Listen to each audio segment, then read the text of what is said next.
আজকের এই অনুষ্ঠানে উপস্থিত সম্মানিত সভাপতি, উপস্থিত সম্মানিত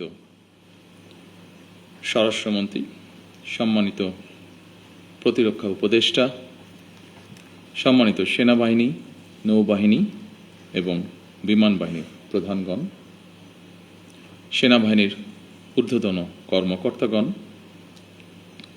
মহাপরিচালক বর্ডার গার্ড বাংলাদেশ, 2009 সালে পিলখানায় শাহাদাত বরণকারী সদস্যদের পরিবারবর্গ ও নিকটাত্মীয়গণ, পিলখানায় চাকরিরত সেই সকল সেনা অফিসার যারা দুঃসহ স্মৃতি আজও বয়ে বেড়াচ্ছেন, সামরিক ও বেসামরিক কর্মকর্তাবৃন্দ এবং সম্মানিত উপস্থিতিবৃন্দ, আসসালামু আলাইকুম।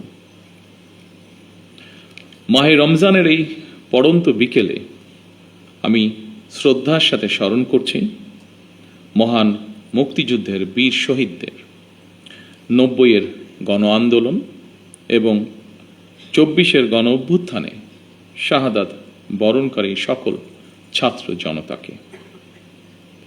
গভীর শ্রদ্ধার সাথে স্মরণ করছি 2009 সালের 25 এবং 26শে ফেব্রুয়ারি পিলখানায় সংগঠিত বর্বরোচিত হত্যাকাণ্ডে শাহাদাত বরণকারী 57 জন দেশপ্রেমিক।